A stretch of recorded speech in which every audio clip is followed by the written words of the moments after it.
Hello? Oh, it's working. Hello, everybody. I'm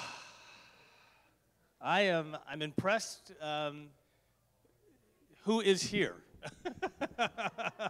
Yeah, in the sense of, like, I'm looking out and saying, like, I can't believe they're here, or I can't believe that one's here, or that one's here. And obviously, this question is a big question. I'm going to use the microphone if it's okay, because what we're doing is we're actually live streaming this. But we're not live streaming it for people to watch it. We're live streaming because it records it, and we'll be able to send it out to people later in terms of if they couldn't make it tonight. So if I repeat things that you're saying as well, that'll be why, because you'll understand that, you know, we're trying to design this. We're thinking ahead how best to utilize this in the future as well. So here's, tonight, if you don't know, we're talking about the afterlife, and welcome to hell, I guess is, hey, now it's right. So here's how I want to start, and it's going to come around, and you'll understand why at the end why I'm asking this. The question is, why are you here tonight? Right, the question is, why is this question important to you? Who wants to share? Yeah, raise your hand. Like, why are you here tonight? I won't call on anybody. But why are you here? I mean, why did you come out for this, Steve? Is this it, or is there something else? Okay, let's leave it there. Okay, who else? Why are you here? Yes.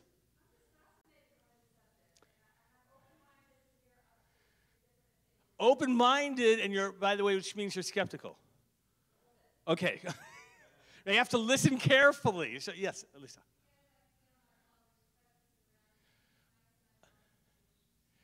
So you, right, experientially have this sense that there is an afterlife.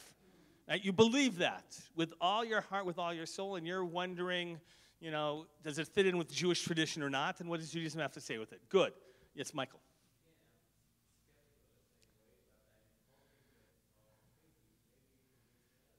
Uh-oh. Maybe I'll convince you otherwise. We'll see what happens. You think there is no afterlife?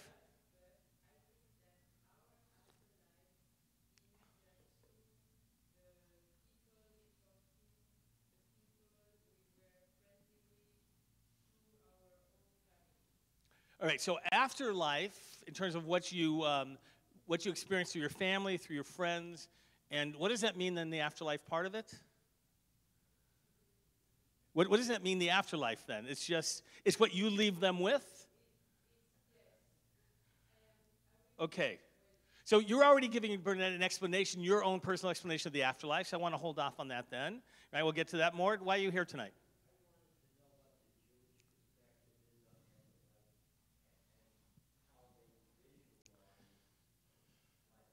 Okay, what is the Jewish view of afterlife and how do they visualize it? So I want to tell you something. If you are, and this is a problem always when I teach, if you are expecting the Jewish answer, I'm going to disappoint you. I'm going to tell you now, just walk out before I really disappoint you. There you go. Because it's not going to be the Jewish answer. Right? We're talking about possibilities, but sometimes people want the Jewish answer, but we just, we don't give that. What else, what brings you tonight?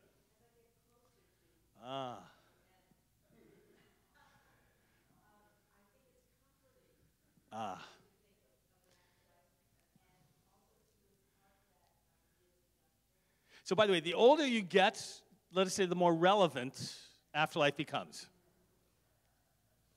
Right? I mean, it really begins right to think, is this the end or not? And what does that mean? And it helps us confront death. That part's important.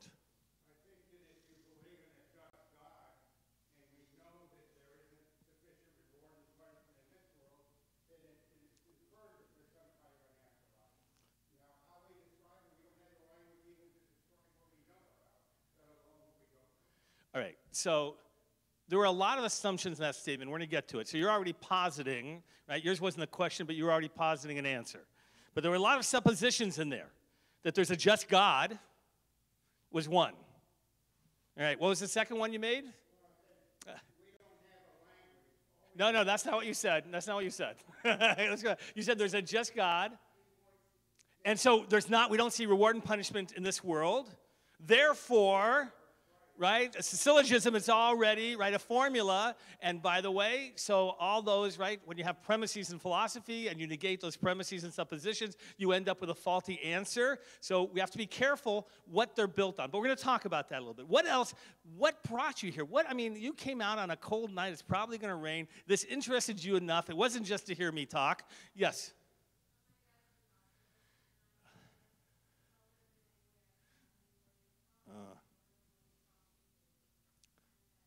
You want to help him. He's approaching death, your father.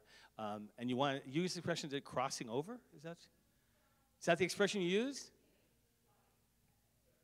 Yeah, that's what she said.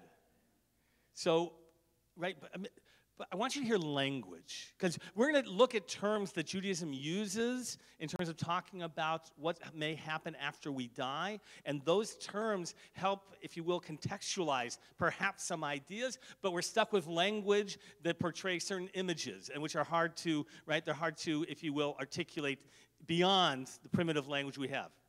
Rich. Uh-huh.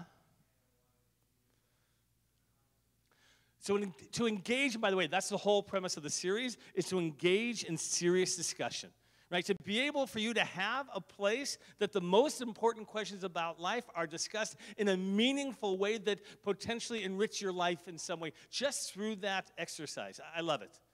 Larry? You're told there would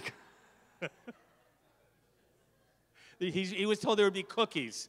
There are cookies in the afterlife. That is one image.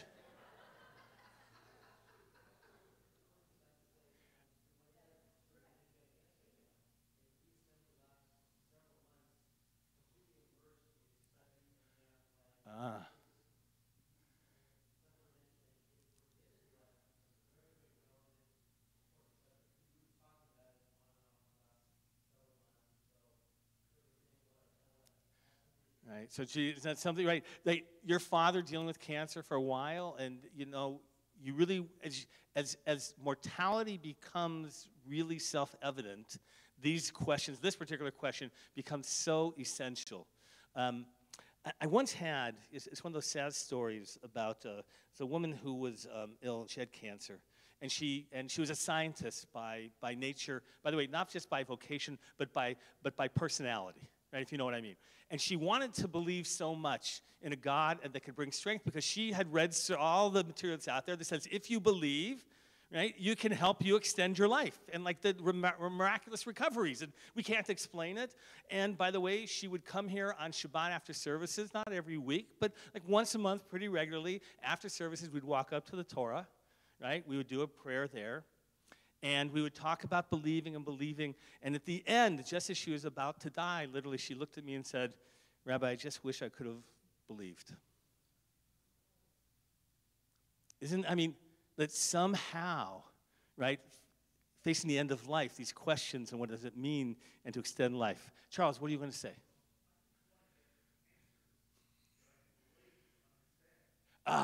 So the beginning, okay, good. So the beginning of ideas and language to help give a vocabulary, if you will, to just talking about this issue.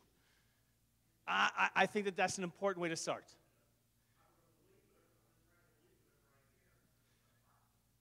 All right, so will you believe whatever I tell you tonight? Okay. All right, that's okay. So let's start a little bit in terms of some of the images. Oh, yes, go ahead. What do you don't expect answers? What are you looking for? I think this is one of those things that we are not going to get answers to. That doesn't mean we shouldn't delve into it, be interested in it. Okay. So there's no answers, but that shouldn't stop you from talking about it, which is important because very often people, the most complicated issues of life, people will say, you can't ever answer it, therefore why should I waste my time and my breath and my energy even talking about, since I'll never have an answer? So the attempt to, again, I think is a little bit, what Richard was talking about is like opening it up, right? Opening up yourselves, your soul, and thinking and possibilities of the world, and just like to consider, and that itself is an important exercise of soul and mind. Yes? Oh, you didn't? Okay.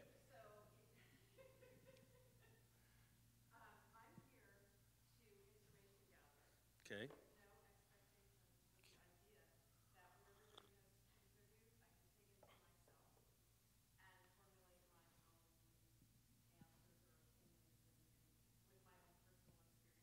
Okay.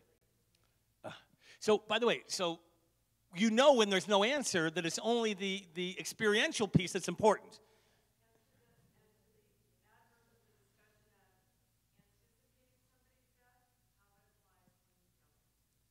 So, so it is interesting. Is this something that should only be anticipated at death, or is it something that really should in your own life? But as Alyssa was saying, like, it's her father.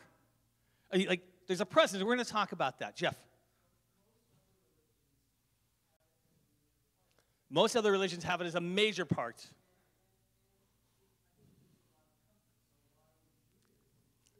So why doesn't Judaism emphasize it if it gives a lot of comfort? Okay, let's do it. Fred, was there something you're going to add?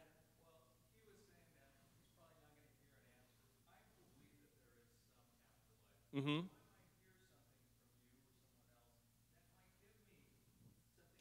Good. Good.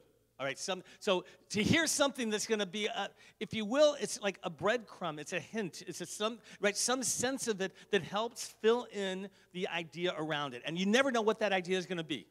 You never know what's going to help you expand that idea. So being open to them all. Vivian.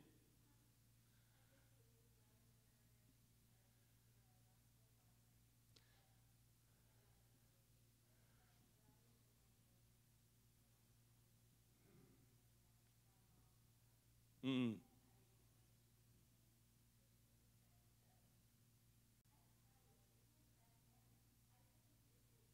Mm. So dreams and experiences, and by the way, again, experiences, Vivian, who lost her mother when she was in her 20s and who lost a child when she was in her 20s. How old was Solana when she passed away? 28. Yeah. There was yes, Eileen. You took a class in Chabad on the soul.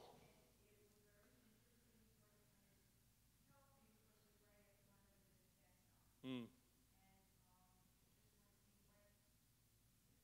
Okay, so what I think, by the way, that's what she said, what I think about it is going to be some of it because I'm going to try and utilize Jewish ideas to talk about where I am on this issue.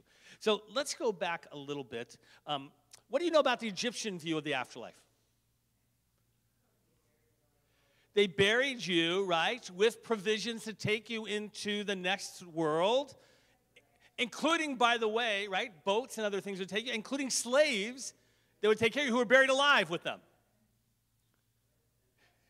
And pets. So here's what I want you to think. I want you to imagine at every place that Judaism has and speaks and comes up with ideas, what they're responding to.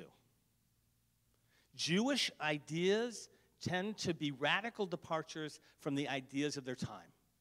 They'll often take an existing concept and just turn it on its head. And because they're trying to create a whole new value out of something that existed. For example, All Saints' Day in our calendar. How did that come about? Do you know the story? The church. The church tried to take All Hallows' Eve, which is really focusing on death, and to turn it and to create, right? It was something being observed by everybody. And how do you turn it and to create some positive value as they saw it? And that's what you have. I mean, it was an attempt to change a value. Judaism does it all the time. I'll give you an example. Brit Milah, circumcision. It existed by and large in the ancient world as a rite of passage of manhood. Or as a symbol of an elite class. And so what did they do? What did the Jews do? They took that concept, put it at 8 days so that it didn't hurt as it would have at an advanced stage. So, right, so very pragmatic, the rabbis. And two, they changed the whole value that instead of being a passage of bridehood or an elite status, it's now just a covenant with God. You see how this idea of taking something and radicalizing, right, changing the concept is what Judaism does throughout history. So I want you to think. So remember, they were engaged in the Egyptian culture. And they knew about this culture of not only how the dead were sent off to the next world, to their journey, right, to transition to the next world, but also that they worshipped, right, the dead. So how many of you, what was that movie where they, was it Mummy or something, where they go, like they're in Egypt, and what's the book they're looking for? The book of the, they will actually, book of the dead, that will bring people back to life. Right? So they worship the dead, and that was something that Judaism didn't want to do early on in the Bible. So Judaism, the Bible tells us, you can't worship the dead. You can't ask things of them. You can't, right? You can't turn to the dead. You can't ask them for anything because this is early on, these Jewish ideas are trying to separate life and death because they tend to get mixed. Any idea, here's a strange one for you. Why do we place a stone on a grave when we visit it? What's the answer you're usually given? To let the people know that you visit. So, by the way, I want you to assume, by the way, that every ritual that we have begins as a superstition. And that it's transformed. And what is this idea? Is that the rock or the stone would actually keep them there. Keep them there. It means they should remain in the other world, and they shouldn't come into this world. By the way, covering mirrors may be part of that ritual as well.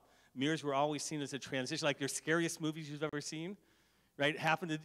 Are with a medicine cabinet in the bathroom, right? The worst, scariest movies are something that's coming out of a mirror. And there was this idea, and that's sometimes, this is one belief, by the way. I'm not saying it's the belief. It's this fascinating idea that was to separate, right? To say you belong in the next world, and this world is very separate. Even though we struggle now, and we're going to talk about this later on, of how do we understand people that we feel in this world. So understand the Egyptian ancient world and other ancient ideas about the dead, and that all of a sudden the Bible is coming and transforming those. Now, what do we have? Anybody here know any reflections, any hints of what you might call an afterlife in the Torah?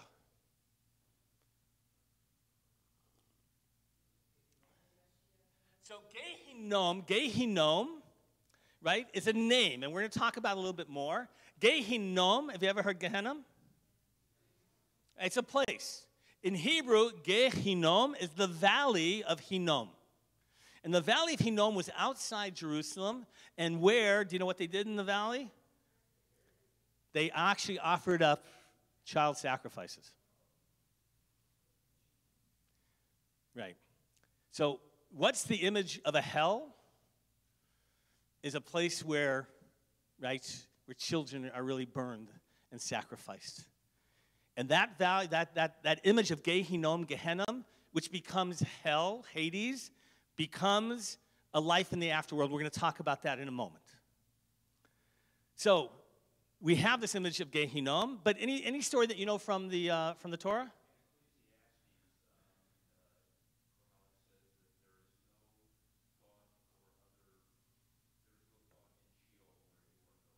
So Sheol is actually, so in Ecclesiastes, which is much later than the Torah.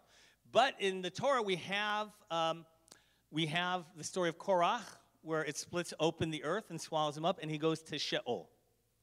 Now, we have this idea, as we study it from the sources, that it's not an afterlife experience, but it is an afterlife place, if you will, where the dead go. Right? That's where the dead people go, is into Sheol, this place.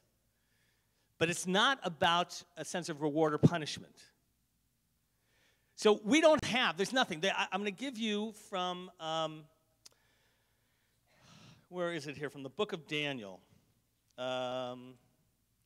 Where did I put it? Oh, here it is. From Daniel chapter 12. And here's the quote. Many of those that sleep in the dust of the earth will awake, some to eternal life, others to reproaches, to everlasting abhorrence. Right? That's the quote. Now, by the way, part of this, and this is what, we did this intentionally, just so you'll know, I'm not going to be talking about the soul. One might argue that you need to talk about the soul before you talk about afterlife, but we're not going to do that because I didn't want to get caught up in the soul that way. So next month, Rabbi Goldstein is going to be talking about soul, but talking about it in a different context. Right? The whole idea, by the way, of body and soul being separate entities is a Greek idea. And so the idea that, that we can separate, and what is the, and Book of Daniel is talking about, if you will, this potential resurrection, sleeping in the death, and where you'll come back. So many of you know that an important idea within Judaism is what we call resurrection of the dead. And what is resurrection of the dead? When does that happen? When the Messiah comes, when the Mashiach comes, the dead shall arise, right? Their bones shall be reconstituted, their souls will be reunited, and this will be, so I want you to think about the idea, the names. So far, we have Gehinnom, right? What's the opposite of Gehinnom?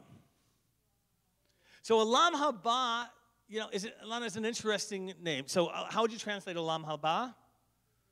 The world to come. When does that happen, the world to come? Before, when you die, or in a post-Messianic era? Afterlife. When you,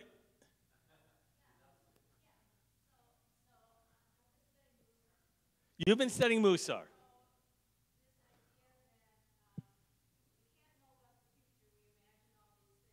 Okay, we can't know about the future. We imagine all these things.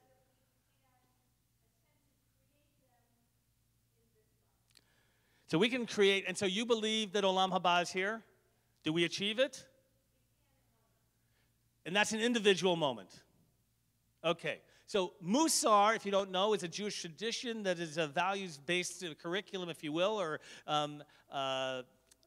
sort of teaching, goes back, you know, many centuries, that tries to take the ethics, and by the way, we'll talk about Buddhism a little bit, but tries to take the ideas of how we live our lives and to create categories of religious living that then help you understand what it means to take those values and live in this world. Now, by the way, the Talmud tells us that the world to come, right, the Messiah will come when? When every Jew observes Shabbat. Yeah, well, one thing is good luck. So it's almost like, right? It's almost like saying, you know what, this whole idea of a Messianic era, like, we kind of want to believe it, but here's how likely it is. Right? That every Jew will observe it. But the idea is, this is a Musar idea, is if every Jew were to observe it, wouldn't we have created that Messianic era in that moment? Right? It's not a test for the Messiah to come, but rather it is the existence by which we live that helps bring it. And it's the human interaction, the human action that actually brings about that Messianic era. So, but that's a radical redefining of Olam Haba. Right? Because most people understand Olam Haba, Ben, is Olam Haba after you, for you after you die? Is it for everybody after a Messianic era? After a Messianic era. But we tend to think about they're in Olam Haba in the world to come. And this is the problem. We have this language, someone's talking about language, it is not defined consistently. So Olam Haba is used in both contexts. Post, right, if you will, Messianic, and post-life in terms of the individual. And we're going to talk a little bit more about that.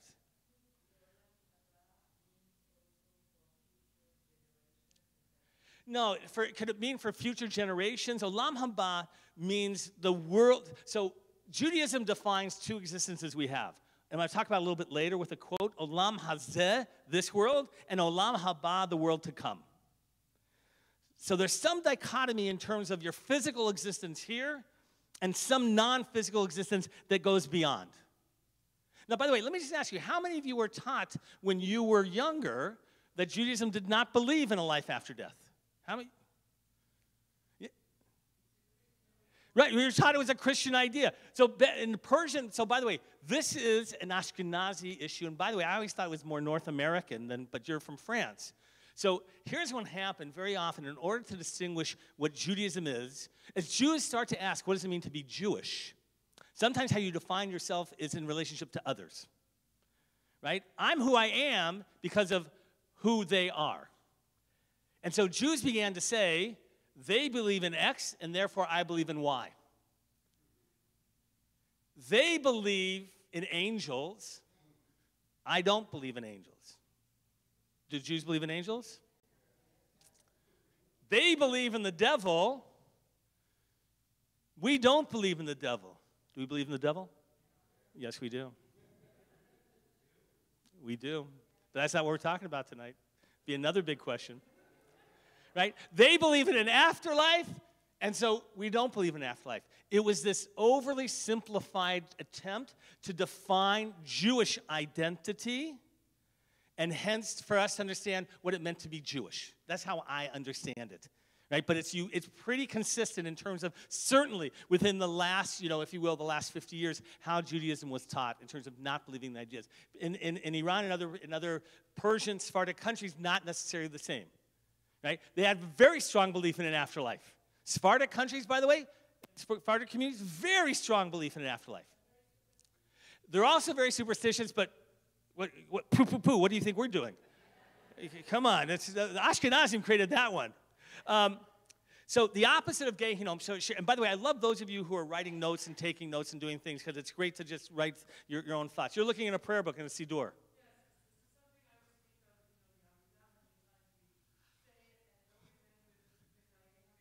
Right.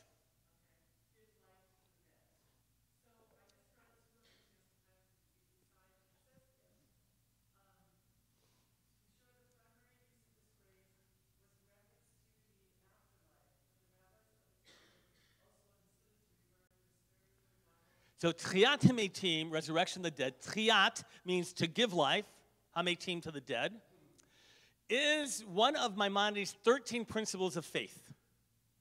But there are some scholars who actually believe he didn't really believe it. And they only included it in his 13 so that he wouldn't be excommunicated. Like, okay, I'm supposed to believe in this, I'm going to put it in, but I really don't believe in it. Because it was Maimonides is a rationalist. But the idea of, and so those who didn't want to believe in that physical idea of a resurrection talked about God who can resurrect our souls and give life to those, right, who are like the dead. Right? What's that quote? He's dead, he just doesn't know it yet. Right? He's living his life as if he's dead. He just doesn't know it, and he hasn't acknowledged it. And it's true, some people live that way. Right? All right, so the opposite of Gehinnom, by the way, is actually Gan Eden, is paradise. So why do you think that people develop this idea of an afterlife, of a heaven, hell, and we'll talk about Olam Haba? What questions, and here's how we started this tonight, and we're going to kind of bring it together, and then we're going to add some other things. What is it about, what questions does an afterlife answer? Is this all there is? Okay, good. What else?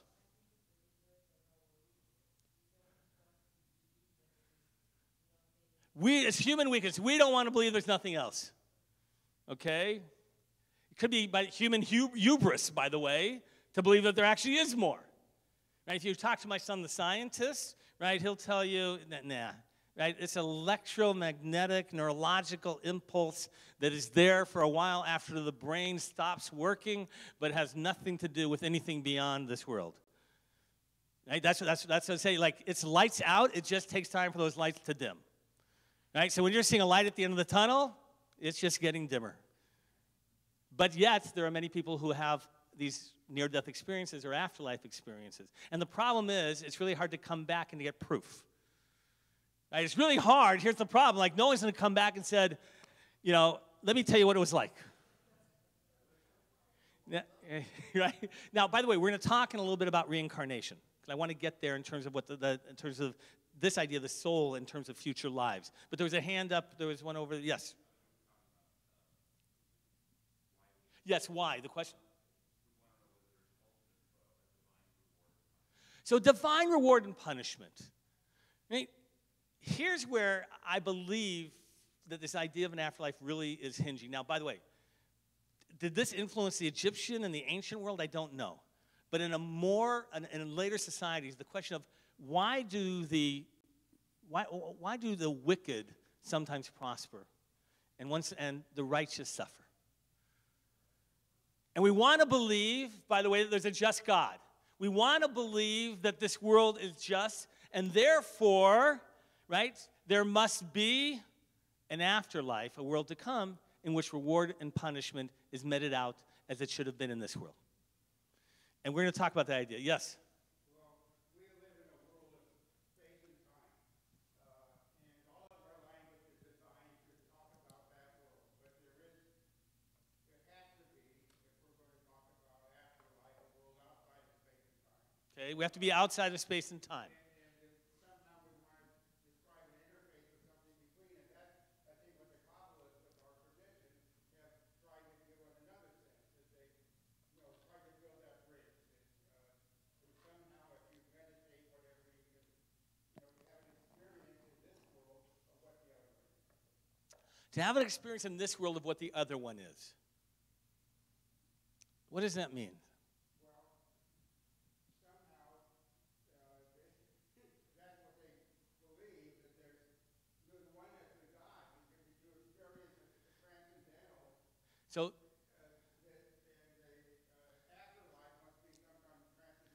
So if the afterlife is a transcendental experience. But by the way, that is too philosophical for the average person to think about sin. Do we all get like, are we starting to lose it? Like, what the hell does that mean? Transcendental experience in this life of what it might mean in the next life. And I'm not negating it. But so here's how the rabbis answer that. Shabbat is 1/60th of the world to come. If you want to know what the world to come is about, think of Shabbat and the beauty and the perfection, right, of a real Shabbat observed. And that, by the way, only gets you 1/60th of the way there to understand what Olam Haba is. Right? Isn't that so the problem is when you speak too philosophically, it's too complicated. And I think that's what many of you want, is to come down from the philosophical level to the practical level in terms of what does it really feel like and what does it mean in terms of an afterlife. So we're going to get there. I loved it. It was a perfect, right? It was a perfect segue. So reward and punishment, this whole concept of an afterlife. How does Buddhism deal with this? Any closet Buddhists here? Rich.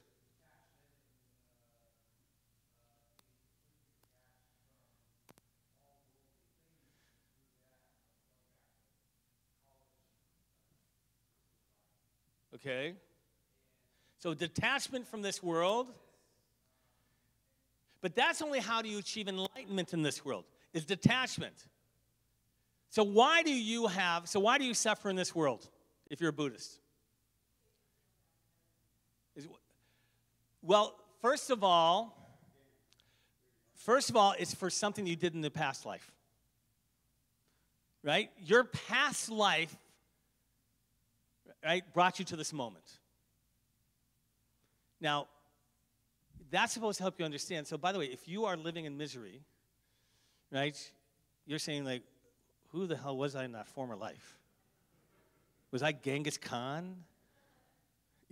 Was I Adolf Hitler? Like, what did I do to deserve this life? But I want you to understand, it's about trying to find an answer to the question. And the question is a human question about our own lives. Not just about confronting death, by the way, but how we live our own lives. Does that make sense? And so they're trying to explain then, it must be what you did in the past life. Well, by the way, how the hell does that help you now? So what are you supposed to do with that?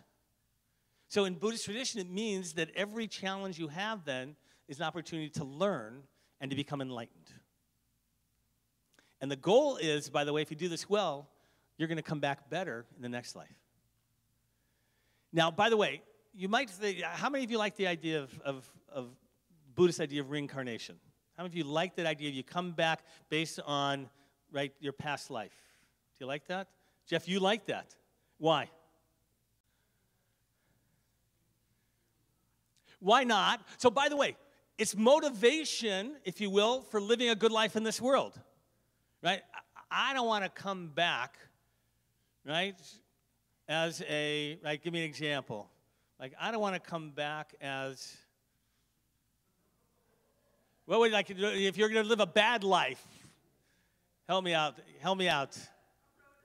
I wouldn't want to come back, right? It depends where. I wouldn't want to be a rodent, I wouldn't want to be, rodents do pretty well, by the way, but it's not the life that we'd want, right? But you get the idea, like, if you're looking for, by the way, so part of it is, I want you to think about these matters. One is, what's going to motivate you to live a good life, right, Jeff? That's part of it. And if part of it is you're going to have reward, and by the way, it's not just some philosophical reward in an afterlife, right, that's going to make you like a heightened extension of your soul, but rather, oh my God, you hit the lottery because the way that you behave in this world is going to help you in the next world. I'm in there. Alana.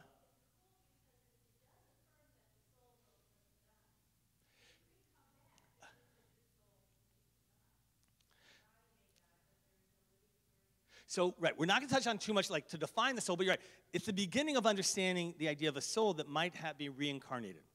So let's go. So the idea when you talk about reincarnation doesn't mean there's one idea of reincarnation in terms of an afterlife as well. So there's the Buddhist idea, which is very complicated. Rabbi Wolpe one time said he didn't believe in reincarnation because he couldn't believe in this idea that somebody in the slums of India deserved to live that life. Right, that just negated, right, his, like, why do you deserve, and so Judaism, by the way, doesn't take that Buddhist idea. Judaism, there are mystical ideas that believe in reincarnation in Judaism, by the way, you should know that the soul returns into another person, but it's not based on reward or punishment or anything. It simply is the Gilgul, it is the recycling of the souls, right, and that's all it is. And so it's not about reward and punishment, but therefore, what's the message? What's the difference? And this is, again, so amazing. Remember, I'm telling you about Jewish differences. How is this so radically different from the Buddhist idea in a positive way?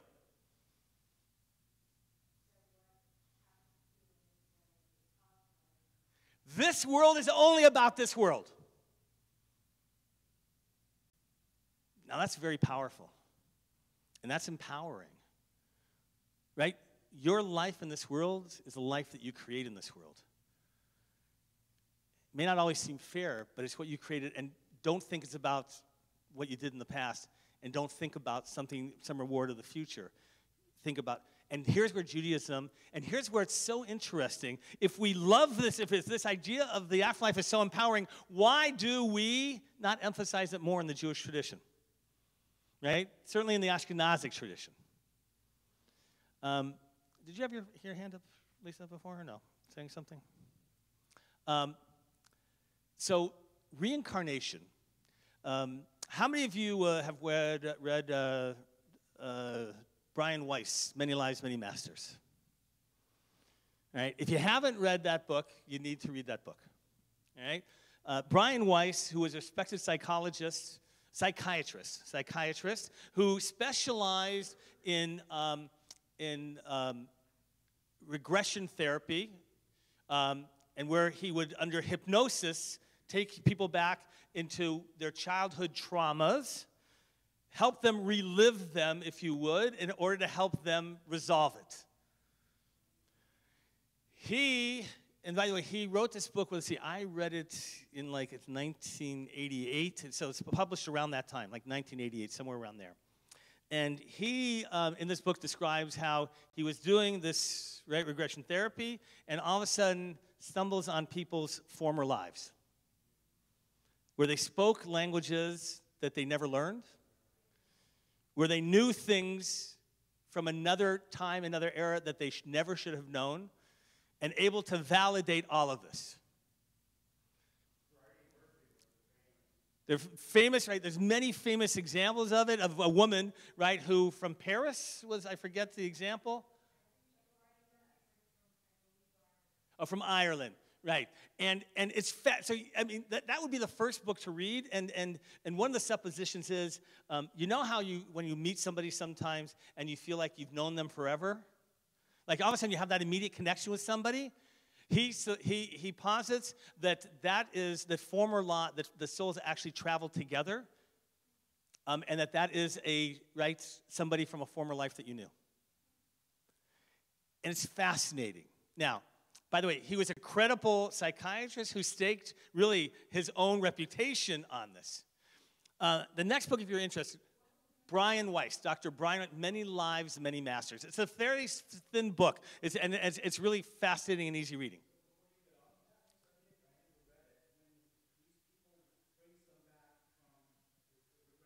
Right.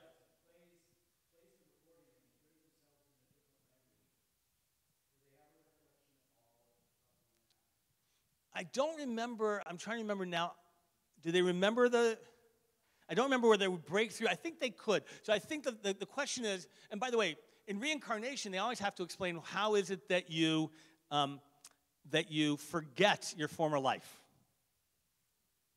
Right? So they all...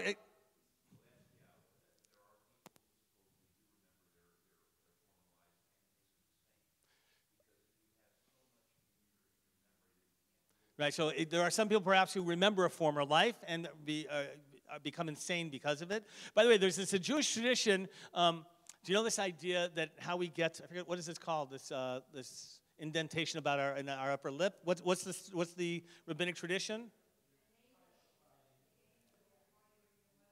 Well, we're in the mother's womb. But by the way, while we're in the womb, we learn all of Torah. You learn all the Torah while you're in the womb. And just before you're born, the angel touches you there and you lose all of the Torah. So, by the way, it's a fascinating idea. So, part of it is this idea of, like, one, forgetting former lives potentially. But two is, like, why would you think, what's the value in terms of taking all that Torah away from you? Eileen, what's the but? Yes.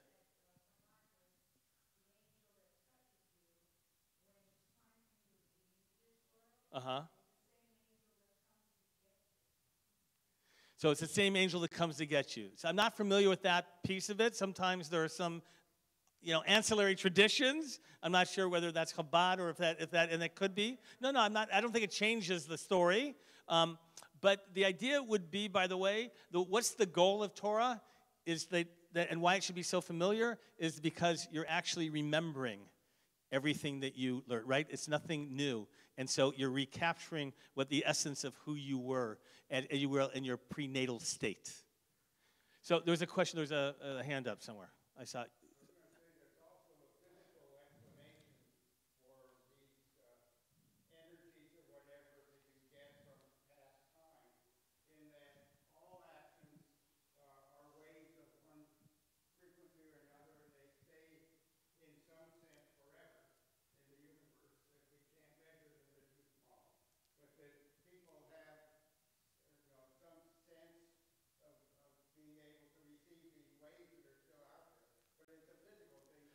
Right, so waves of energy that exist within the universe that you can feel after people are gone. So right, that every action, right, leaves its imprint and is always there. But there's a rabbinic tradition that teaches us that the sound of the shofar from Mount Sinai, right, is still heard throughout the universe. And by the way, there's this notion in terms of physics as well that the ever-expanding universe, that it's still moving, right, and so it never dies. And that is a powerful image in terms of the feeling of immortality as well. It is so important. After Many Lives, Many Masters, the book you want to read is Does the Soul Survive?, which is written by a friend of mine, Rabbi Eli Spitz. Does the soul survive? And he takes personal examples of like what you're talking about. How many of you have ever had an experience with what you perceive as somebody who had died? And how many of you have had one of those experiences? And do you have them all the time, Alana? Do you have them all the time, or? You've had them. Larry, what's home life like with that? I said, what's the home life like, Larry? Like, is it like I see them? Is that it? No, but are you skeptical of them, Larry, or no? But that's her. But that's Alana. She can. And by the way, there are. So I'm going to share with you one of my favorite stories. Some of you have heard this about Mr. Smith.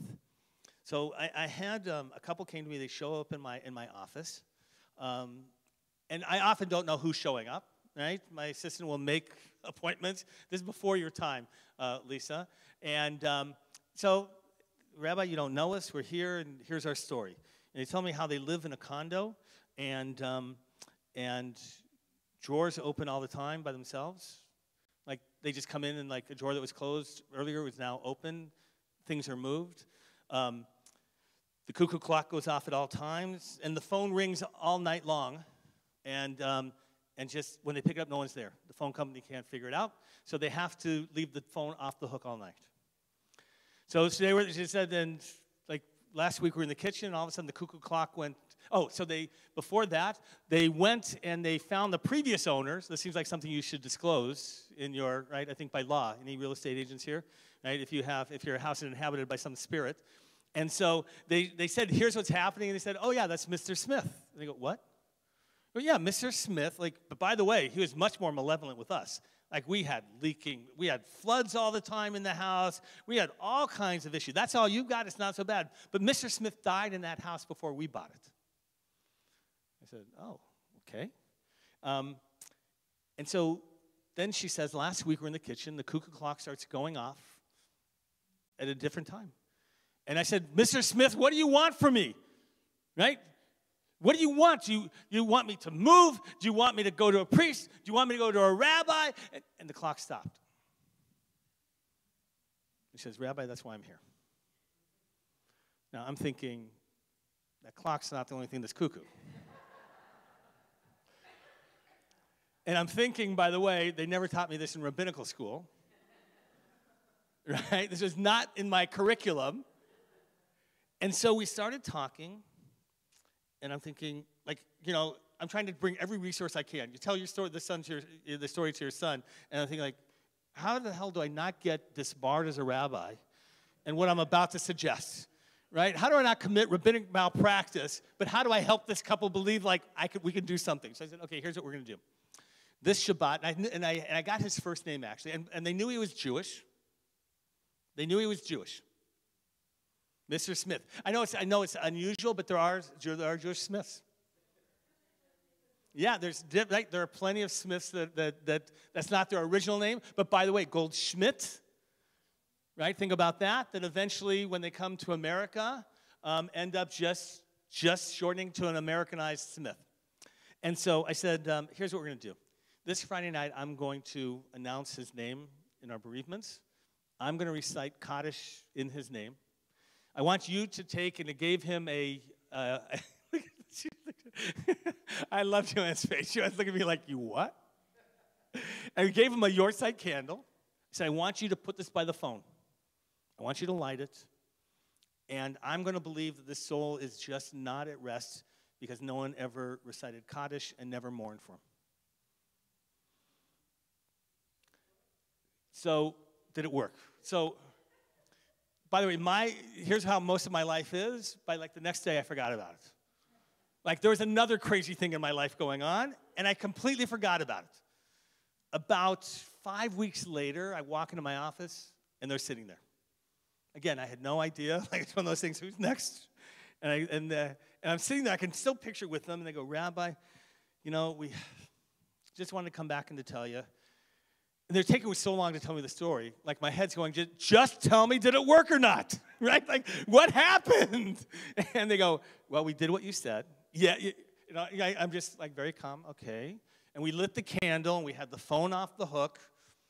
Right? Yeah. Then we put the phone back on the hook, and we waited to come in because we just wanted really to see what was going to happen or not. And she said, and that night, the phone stopped ringing. The cuckoo clock has not rung at any other time since then. The drawers are never open when they're not supposed to be. And somehow, Mr. Smith is no longer there. Now, if it hadn't happened to me, look at Fred's ready to clap. I helped Mr. Smith. Now, by the way, I can't tell the story in a rabbinic convention. I just want you to know that. Right? And if any of my rabbinic colleagues are watching this, like, please understand. It was like, I can't explain it. And those are the moments, right, Alana, that you're talking about that you just can't explain. And when you hear it from other people, you say, oh, they just, like, they want to see what they want to see. Or it's a coincidence, or it's what. But there's something about that experience that people have had little moments of which leads them to absolutely believe, beyond a shadow of a doubt, that there's an afterlife. But Olam Haba, the world to come, is so fascinating. So which is better, the world to come or this world? You say this world. Isn't Olam Haba? Michael's going like, from what I hear about Olam Haba, what do you know about Olam Haba, Michael? You're not much, but you'd imagine if you did well, it's got to be pretty good. Taking a chance? Is it? But when most of you think about Olam Haba, by the way, in terms of a world to come, do you think it's a place better than this? Yeah, I think so. I think you imagine like you've lived a good life, and that you merit that reward, and so you have now this merit of goodness. Yes.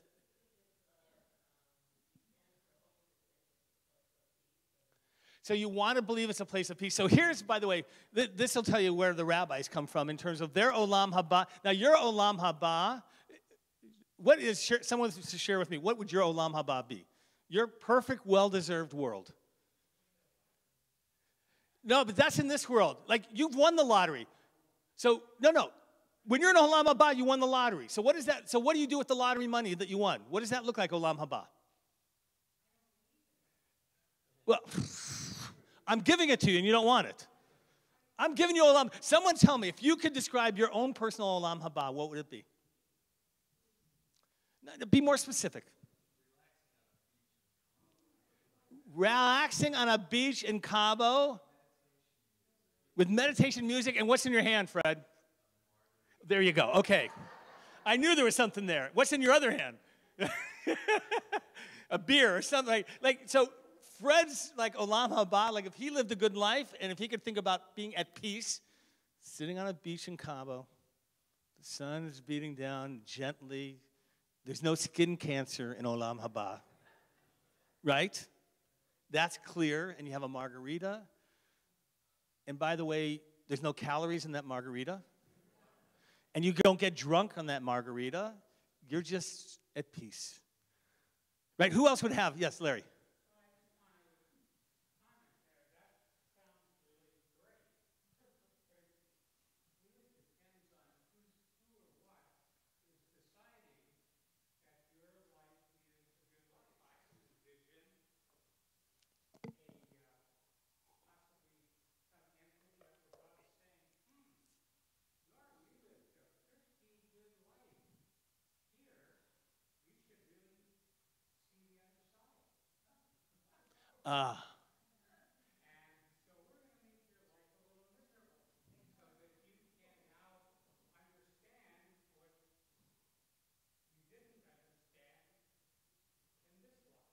So, by the way, there are all kinds of TV shows. I remember there was once a Twilight Zone where the guy thought that he was in heaven, right? It was really hell.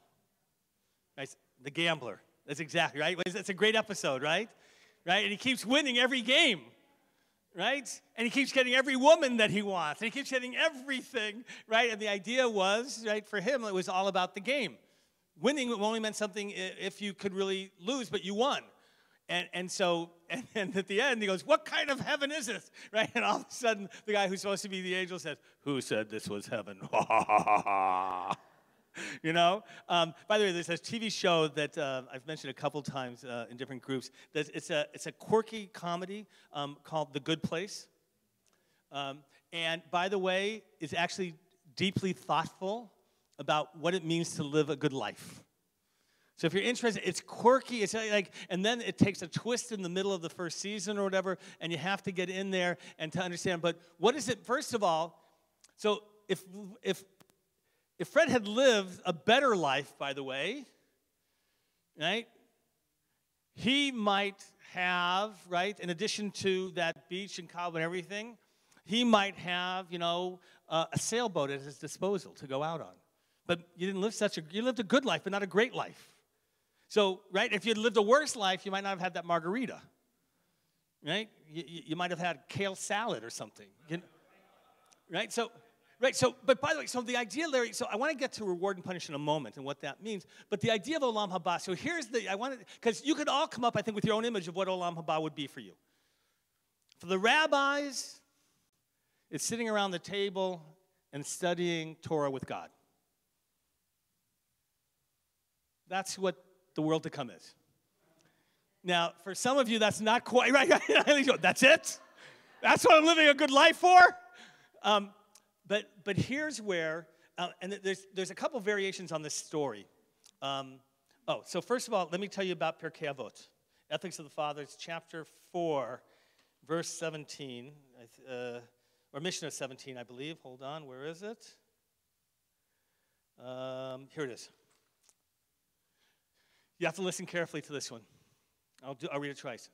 Rabbi Yaakov would say, 1 hour of repentance and good deeds in this world is greater than all of the time in the world to come.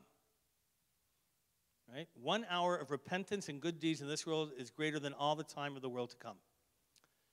And 1 hour of bliss in the world to come is greater than all the time in this world. Yeah, exactly. Let me read it again.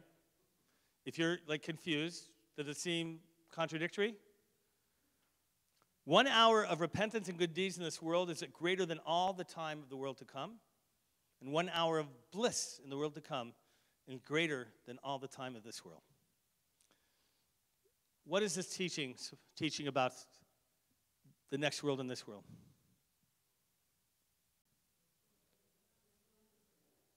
Well, but it says, the first part says this world is better, 1 hour of repentance and good deeds. But then the next part says, 1 hour of bliss of the world to come is greater than all of this world. So what it's trying to say is, by the way, that you can't compare this world, Olam Hazeh and Olam Haba. You can't compare them, that you live differently. One of the hardest calls I ever received, this is many years ago, I was a young rabbi, from a woman. It was on the phone. She called, and who wanted to commit suicide. And I'm not a suicide hotline. I told her to call, and she said, I want to talk with a rabbi. I'm like, oh my God. And so one of the things I talked about, and I said, so why do you want to do this? And she said, because I think that the next world has to be better than this one. Right? This has been, her husband had passed away. She had no children, and her dog had just died. And she was in very poor health. Right? And there's you know how you always say, well, there's some reason to live? That wasn't working. And all I could do, besides really encouraging her to call the suicide hotline, and I had no reason to believe it was imminent. She wasn't telling me that I'm taking pills or anything other. Obviously, I would have had them call the police or figure something out. But I shared this Mishnah with her. And I said, I just want you to know that you should never believe that the next world is any better than this world, because there are things in this world that are just unique to this world. And the potential within this world. And I don't know what honestly happened. She wasn't a member. She wasn't anything. It was just one of those calls that came in. But the idea of next world and this world is so interesting. There's a Hasidic story. And there's another version of it, which I'll tell you, but I couldn't find it, but I had heard it. This one goes like this. If one receives benefit in this world, this eats away at the reward reserved for them in the next world. Right? That there's a reward waiting for you in the next world based on the life you've lived in this world, which is imperfect and obviously is not so whole and complete. And so, this is similar to from another story. Rabbi Hanina ben Dosa and his wife is recorded in the Talmud. Once his wife said to him, how long shall we go on suffering so much? He's a rabbi, right? How about you do good in this world? You study, you do everything right. How can we go on suffering? He replied, what shall we do? Pray that something may be given to you, she said. He prayed, and there emerged the figure of a hand reaching out to him, a leg of a golden table. Leg of a golden table. So imagine a table made out of gold and one of the legs, right, coming out of heaven is handing it towards him. Later, she saw in a dream that the pious would one day sit at a 3-legged golden table. But he would eat at a 2-legged table. Her husband said to her, "Are you content that all the world shall eat at a perfect table and we eat at an imperfect table?" She replied, "What then shall we do? Pray that the leg should be taken away from you." He prayed and it was taken away. First of all, by the way, now that you can understand, in the ancient world at that time, most tables were 3-legged tables. Which is interesting to remember. Some of you who know that teaching, Al Shlosha Devarim Ha'olam Hamed, on 3 things does the world stand: Torah, Avodah, Gemilut Chasadim. In the ancient world, right, and the three-leggedness represented wholeness. Because with only 2 legs, the table would topple over. Isn't that interesting? It gives you a whole concept about what that means and why you have it in 3s very often.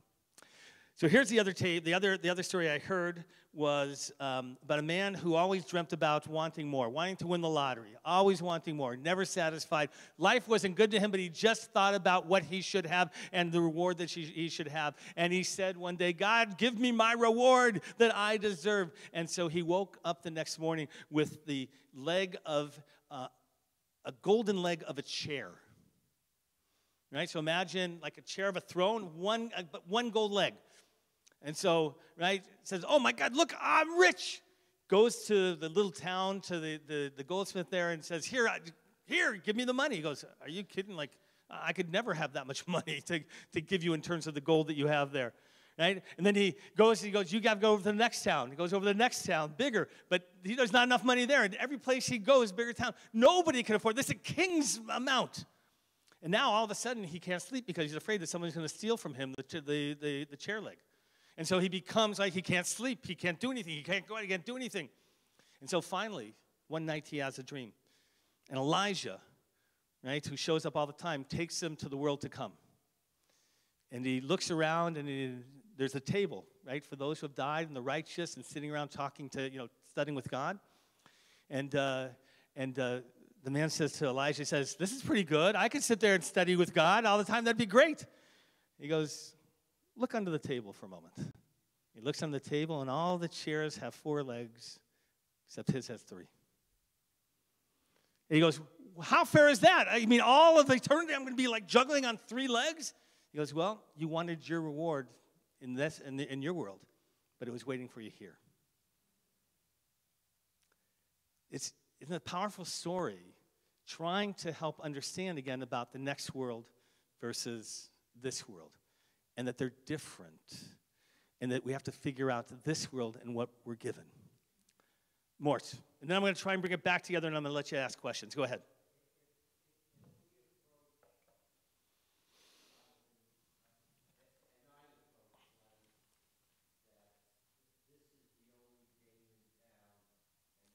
This is the only game in town, and therefore...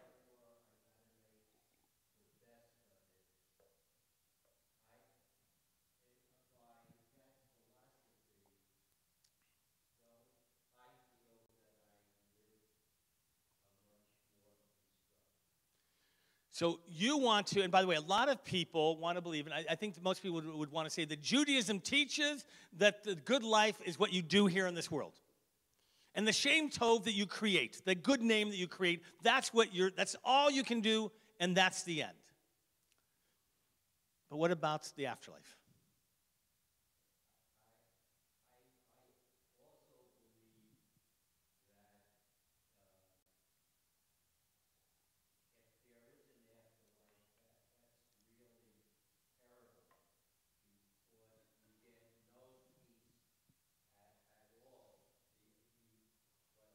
You get no peace of that. Why? Why? So explain to me why.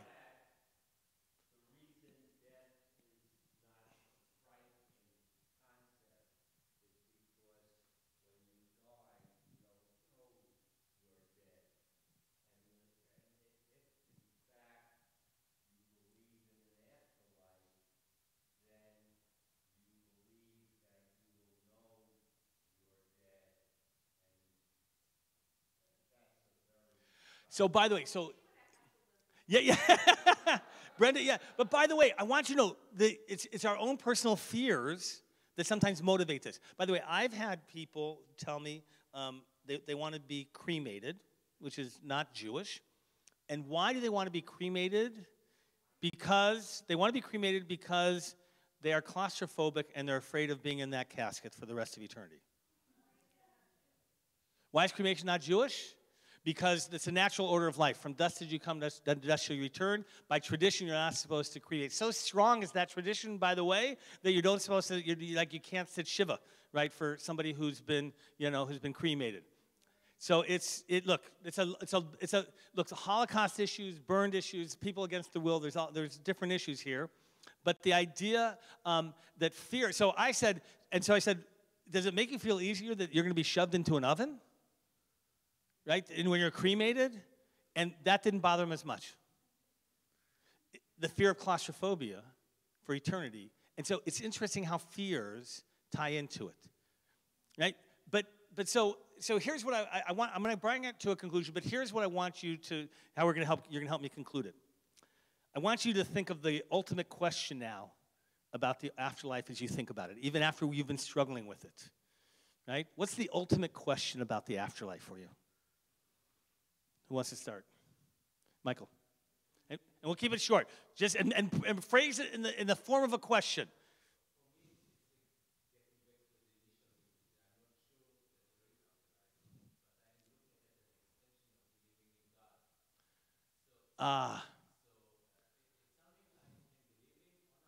Something I can believe in or not, but an extension of God. Good. Keep going. What are other, what's the question that's burning you or that you, in terms of dealing with this issue? Larry. How does it impact how I live my life? Good. How does it impact? Because that's, right, that's the ultimate question. If we're going to focus on this world, then would you argue if it benefits you in living how you life in this world that it could be a good thing? You're a lawyer. I was a very good presentation like I just gave to the jury there. Right? It's like, right? It would work. So what else? Good. What else?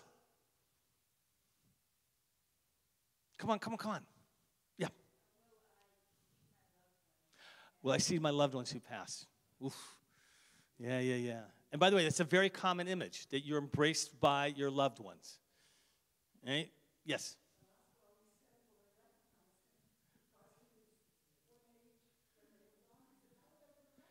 Yeah, it's the old Elvis question, like which Elvis you put on the stamp. Oscar, man, you look terrible. You look so good when I left you. Yeah, it's not a good, I was feeling bad enough about dying. It made me feel worse. I can see the whole routine. What else? What other questions? Yeah, Ben. Okay, so what is the indication? Good. What else? Come on. Give it one question, one issue for you. Yeah. Is there marriage in afterlife? And if you've been married multiple times, which one? No, there are, by the way, there are people who talk about, like when they talk about resurrection of the dead, and they've, their wife, whether, if they've been divorced, widowed, whatever, like, do I get a choice? What other questions? Other questions that burn at you that when you think about this afterlife question? Yeah.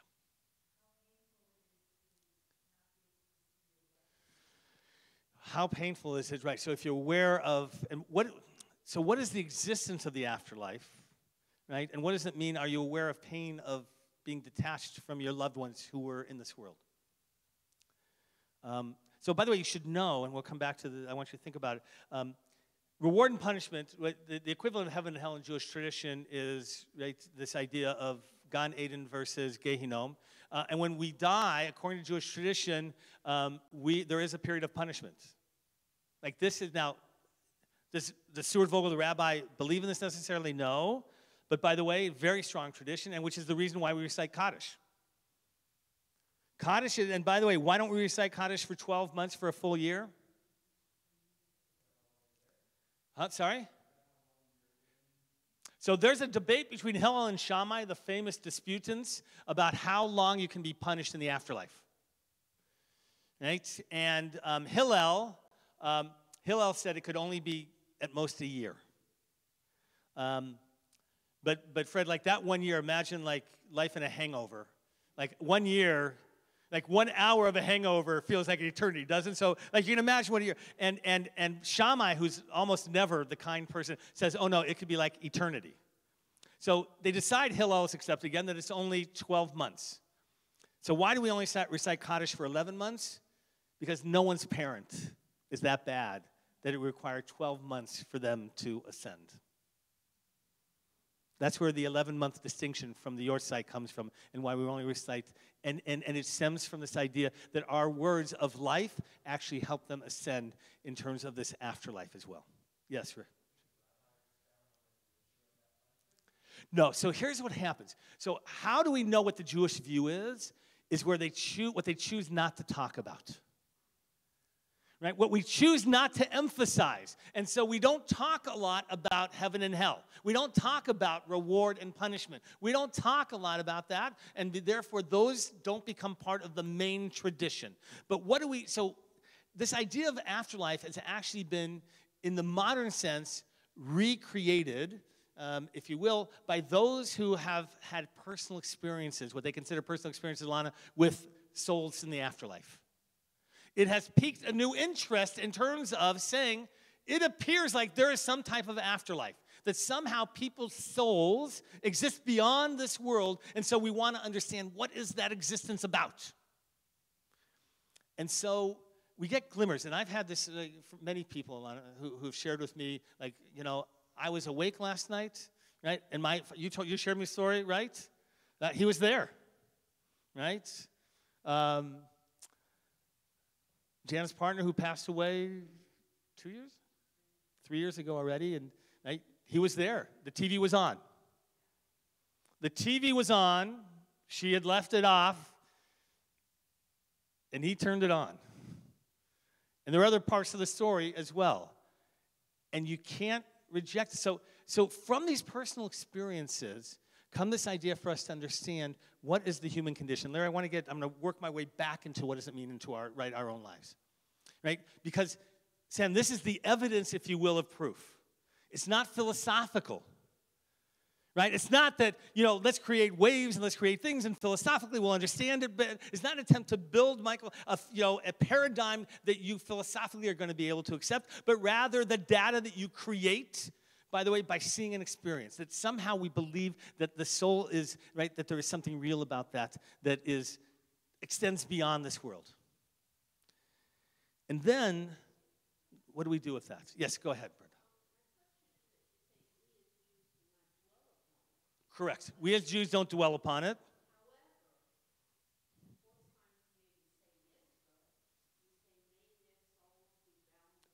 In the bonds of eternal life, yes.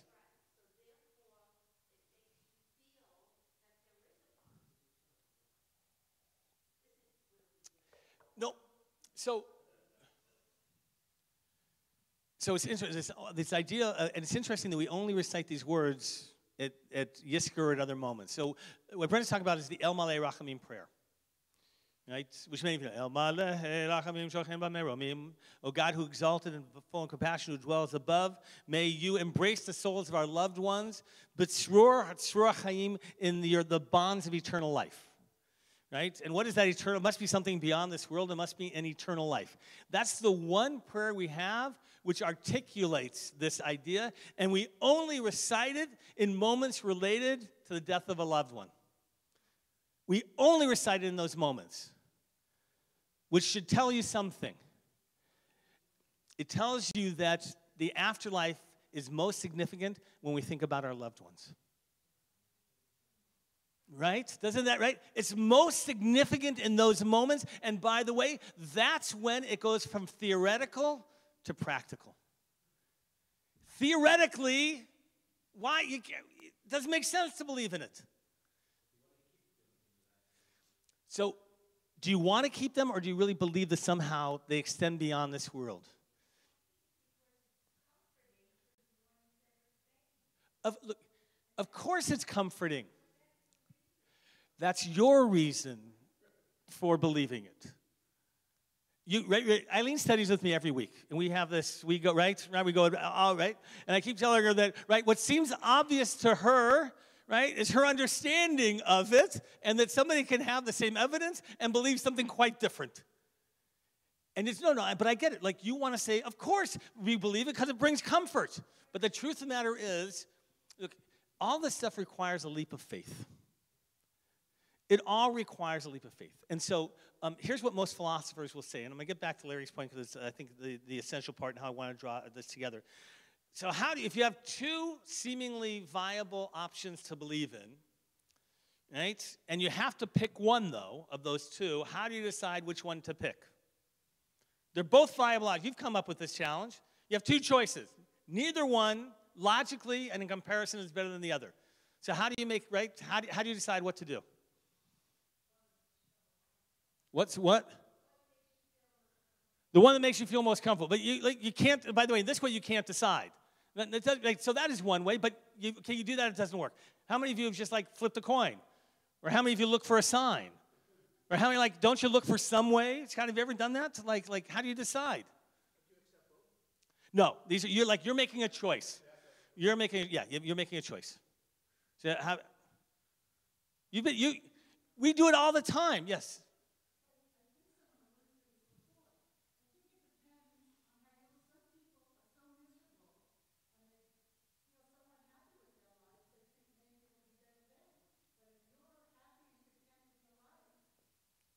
Right, but I want to get back to the philosophical model. So what they say is that the way that if you have two equal choices, the one that brings the most benefit is the one that you should choose. So take belief in God.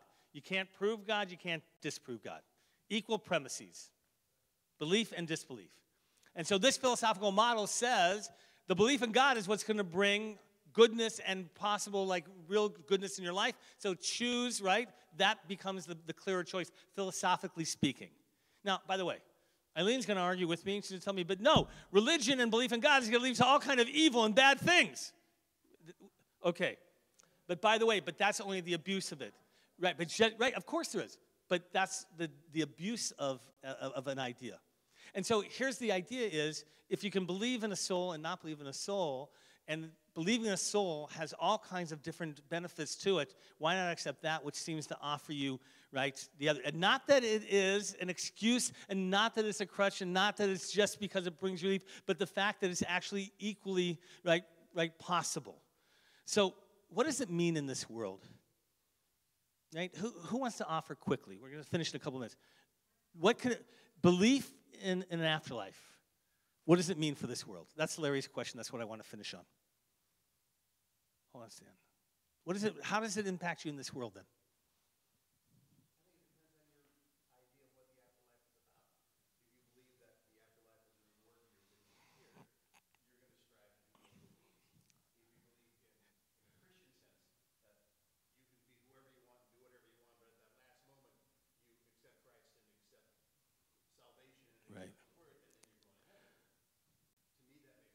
So what Scott just said is important, that your idea of what the afterlife is will determine in terms of whether it's beneficial for you or not and what it means in this world. And that's why when we talk about what is the afterlife, Rich, that's why we have different ideas about the afterlife, because we just can't prove it. And that's why the rabbinic idea is we're sitting around studying with God, but for someone else it's sitting on a beach in Cabo. And because what is the afterlife becomes a state of the soul in a way that cannot be thought of in a physical world, because it's not a physical world, and yet we try and create the image, and it's only an image, not philosophy, that provides the possibility of what that afterlife is. See, that's why we need the metaphor of the situation. That's why I was trying to push you, right? For each of you to come up, what would your Olam Haba be? What would your Gan Eden be? Because that's what the soul, right? That's what that afterlife can be about. Let's go back to Larry. What does it mean for us in this life? Do you have an answer?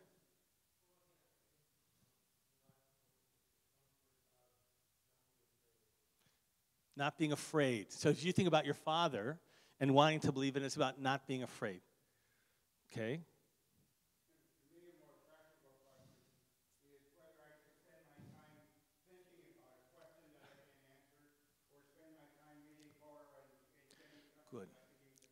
So how much time should, and here's why Judaism didn't focus on it. How much time should you spend just thinking about it? And they don't want to, and that's the, they don't want you spending a lot of time thinking about it. They don't want you. Because, and that's the, see, Judaism, I'm telling you this, forces you to live in the abyss between the schisms of life, right? Judaism is, by the way, we're a neurotic people because we're always saying, that's right and that's right. Or that's wrong and that's wrong, right? And we're always like, how do I do what's right to this? Like, we're always overthinking things, right? And we do, but, and we don't want to get lost.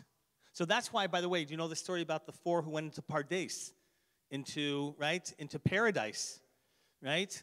And by the way, if you've never read it, it's a great book, As a Driven Leaf, by Milton Steinberg. It's a great book, historical fiction about the rabbinic period. If you ever want to feel for the rabbis in the first century, it's just really beautiful, brings them to life, and about who go into paradise, this mystical area, and one dies, one goes crazy, one comes out alive, and one becomes a heretic.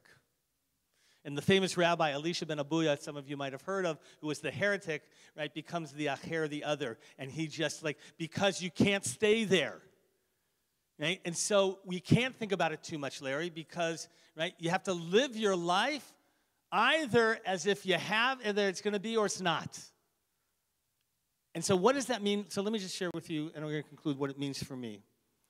It means that I believe that which is going to exist after this world is with me now. And I believe that is a piece of God.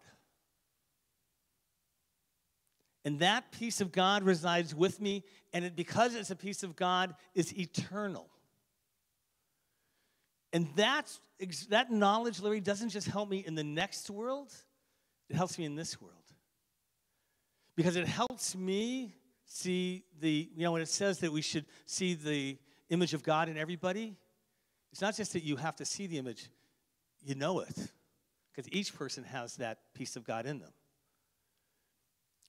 And having and knowing that you have a piece of God also means that you have to live a dignified life. Because you're housing the holy. And when you believe all of that, when you believe that you have that sacredness that's with you, I believe it impacts your life here. It continues beyond, because that's just the nature of it. Look, all the laws that we deal with about how do we deal with the dead impact how we view the living. Right? Everything we do in terms of preparing our loved ones at the time of death is a reflection. For example, when we cleanse the body and it's washed, and men only take care of males, and women only take care of females because there's a dignity, and we don't create indignity in that experience. And because we believe that they're holy vessels, and so we treat them that way afterwards, and we don't put them in a casket and show them off because that's just not big. You see, all those, it impacts how we view the individual. And for me, the idea that we have an afterlife, that there's something that transcends, is a meaning, therefore, that I hold that from life to life. By the way, I tend to believe in reincarnation because I can't dismiss. Now, I have no belief of my own personal former lives. I've never gone through it. I don't know any of that. What was that movie, To Defend Your Life? Right? You remember that one? Right? And what did he, right? And he's all of these, he's being chased through the jungles of Africa, and she's, she's the most famous of the historical figures.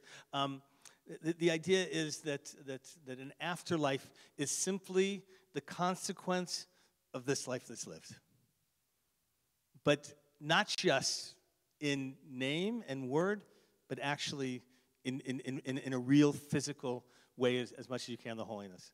Anyway, I hope you got you thinking a little bit. I hope this challenged you a little bit. I hope that you're using the notebooks and to write things and to keep these questions going. And next month, Rabbi Goldstein is going to talk about the soul and what does it mean. And we might have overlapped a little bit. I'm hoping not. He and I didn't talk about what he's going to talk about, but we never say the same thing about the same thing. Anyway, have a good night and a good afterlife.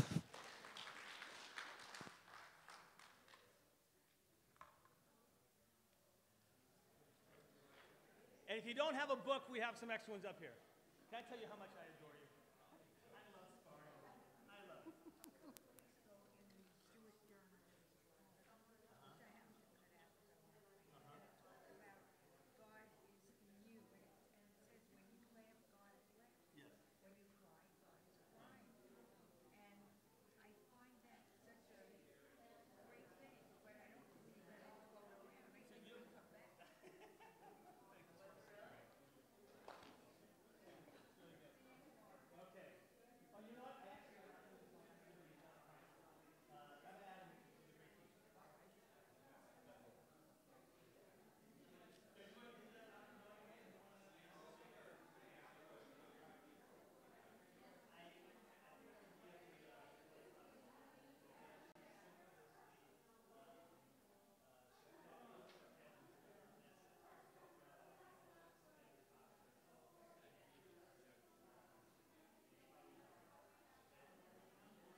I'm coming to hug you.